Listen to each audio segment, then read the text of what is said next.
Well, hello, folks out there in YouTube land. We got a very interesting show right here. Yep, Jimbo's been fired. We pretty much knew that was coming. And we've got some possibilities to fill that position. Of course, Lane Kiffin being one of them. Now, it was only a matter of time on this. I thought they would do it next year, but they've obviously had enough, even after coming off a big win against Mississippi State. You know, they've had it. Last week's game against Ole Miss kind of finished him. And this has been coming for a while. He's had a losing season last year. This year, it's probably going to be, 7-5, 8-4, something like that. And Texas A&M, they're not going to handle that. They've waited a long time for this guy to turn it around. They've spent a fortune on him. They gave him a huge extension. I don't understand why in the world they did all that guaranteed money for him, but I guess they thought they had a winner. $100 million. Now they're going to owe $77 million of that, plus assistant coaches and all that. It's going to probably cost them $90 million when it's said and done. Plus, they'll have to do some sort of buyout for the coach that they get, because the three guys are looking at are big money dudes, which A&M's ready to spend the money, obviously. But anyway, this is all coming down. And I told you folks I would go ahead and cover this, even though I had to work all weekend. Drink it up, big boss. All right, drink it up, gambler. Yep, I was clearing those roads. You know how it is. Anyway, this is what I think got him fired. Besides the losing, I think they got tired of the way he coached and not being aggressive. And that Alabama game where he didn't go for it on 4th and 1 inside Alabama's field position really irked Texas A&M. They were fed up with him, and I'll show you a little recap of that. Every once in a while making a bad coaching decision is going to happen. Like, I don't anticipate, those never happening regardless of who the head coach is. But then to get up in a press conference afterwards, and like I said, I don't know if he's playing ignorant. I don't know if he's just comfortable. I don't know if he just thinks that people aren't going to understand or people aren't going to call it out, whatever. But to say things like, well, we didn't go for it because it was 4th and 1, but if it was 4th and inches, we would have gone for it. Anybody that watches football, anybody that has a brain knows that that's not how that works. That is not the correct answer at that point. Yeah, you're 4th and 1 on the plus 45. Every Right. nerd is going to tell you to go for that. And just from a common sense standpoint, fortune favors the bold. At some point, you have to say, my big people are going to go against your big people, and we're going to try to get this through. You've got to go for that. You just do. Everybody knows it. It's 4th and 1 on their 45. Even if you don't get it, so what? Yeah, they get the ball, but on their side of the field. But what if you get it and you get to keep moving? Or what if they play it up tight and you throw a pass and you score a touchdown?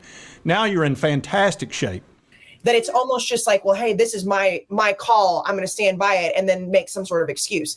It's just unacceptable. It's just not okay. And Alabama, like, Nick Saban is always going to be Goliath, right? Regardless of what their team looks like, whether they're, quote, vulnerable or not, a down year, they have Nick Saban. Why would you coach cowardly against the greatest college football coach of all time? You used to be his assistant. You know what he is going to do. You know what this man has built a career and a legend on. Why would you coach scared? And he did it again. All right, you know what Nick Saban would do if he were in your shoes in that moment. Right. Yeah. But a lot of guys taking risk, and even if you go for it, with the 4th and 1 when they punt it, if you go for it and you don't get it, at least you went for it. Like, that's what the frustrating thing is. And I know in retrospect, you can always go back and forth with arguments like that, but you're playing Alabama at home in front of the largest crowd that Kyle Field has ever had with this current stadium. And you make decisions like that, and then you wonder why people are frustrated. Yeah, that was kind of a big moment. Had a chance to beat Alabama at Texas A&M, and he went kind of wimpy on them. And they just can't handle that in Texas. You either go big or you go home over there. And they couldn't handle it. And they used the word cowardly. And I think he was kind of done after that. I mean, he was already kind of on the edge anyway, especially after last year. So let's see who they're going to take a look at for their hire. Now, the guys they want, Mike Elko, Dan Lanning, and Lane Kiffin, obviously are the three choices that they probably prefer. Since Texas A&M is used to getting what it wants. And, they'll pay for it. They're willing to put up the money. Mike Elko, which is Duke coach, says number 1 with a bullet on the list. Elko made his reputation as defensive coordinator at Notre Dame and Texas A&M. And he did make Duke competitive right away, 15-8, which is terrific. And that was even without his quarterback. And, of course, they also beat Clemson. Clemson did a whole turnover symposium in that game. Never seen so many turnovers in my life. So Elko is a definite possibility. Dan Lanning, I kind of feel like that's the guy they want. Says it would be likely difficult to pry Lanning away from the Ducks. I agree, because Oregon has that big Nike money. So it's not like they're hurting for money. They'll match anything that A&M can do. And Oregon is recruiting really well, and I think he's going to stick there. Says there has to be a sense of loyalty to the Ducks, Pac-12 title, college football playoff run. Says Lanning likely doesn't want anything complicating that process. He's still young at 37. I just don't see him leaving Oregon, unless it's maybe Alabama. Then you got Lane Kiffin. That's the guy I think that would take this job. Now, granted, you're taking a guy that, he's going to be problematic, but he's going to win. It's kind of like what Auburn did with Hugh Freeze. They hired a guy they knew would win. I'm sorry, winning. You starting to get the concept now? Oops, winning. But you got some problems, one of which is loyalty. Look, Lane Kiffin's not a loyal guy. How dare you? Okay, let's just call it what it is. He's not going to be. So that's part of the problem. But you have enough money and you have the ability to recruit at the highest level. He'd probably hang around because, what's he going to take a better job somewhere else? And I don't think Alabama's going to hire him. I just don't. He's probably kind of waiting around thinking that's going to happen. Either that or Florida. I could see Florida coming to get him next year when they when and if they fire Billy Napier, which I think will happen at the end of next year. Oh, well, there's strikes 2 and 3 right there. So that's a definite possibility, and he would take that money, $100 million, he would take it in a second. And all those big-time recruits, all that money to spend, it's everything he's ever wanted. So I could see Lane Kiffin taking this job in a hot minute. Sorry, Ole Miss. I keep saying this to Ole Miss. It's only a matter of time. He's going to leave you. It's just the way it is.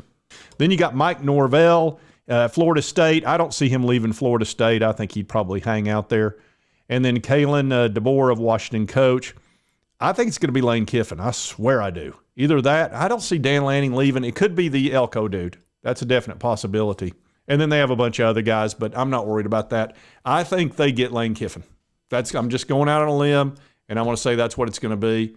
Everything points to that in my mind. The money's there as far as NIL money for coaching, which they'd pay him a lot of money, $10 million a year, no problem. There's really nothing to stop him from reaching the top. And look, he just got boat raced by Georgia, not because he got out coached, it's because they just don't have the skill and the talent on that team. He's doing the best he can, and he's done a great job there. They've won a lot of games. The problem is when this all starts, the team quits on him because they're like, okay, he's going to start flirting with another team. Now, he'll probably try to really keep this on the down low, but good luck. Because as soon as that phone rings, somehow everybody in the world's going to know about it, and everybody knows how Lane is. So it is what it is. Don't be shocked if Lane Kiffin gets announced the day after the final game. It won't be long after that. So anyway, I put it at 50% chance him, probably a 25% chance the Duke guy, another 25% the field. Anyway, I did tell you I was going to cover this, and it's very interesting. It's going to be cool to cover this because they're going to get somebody good, and it's going to be intriguing. And if you like this content, be sure to hit that like button. Lets me know to continue to cover the SEC, my Vols, and, of course, all this other stuff that's going on. I like to cover this type of stuff. And if you've not subscribed, it's on your right, my left. Just hit this little button. I would appreciate it. Cost you nothing, and it'll help you get my videos if you want to keep up with this type of stuff. And right over here is the most recent video that YouTube thinks you'll enjoy. And we'll see you next time on Sports Talk Jay.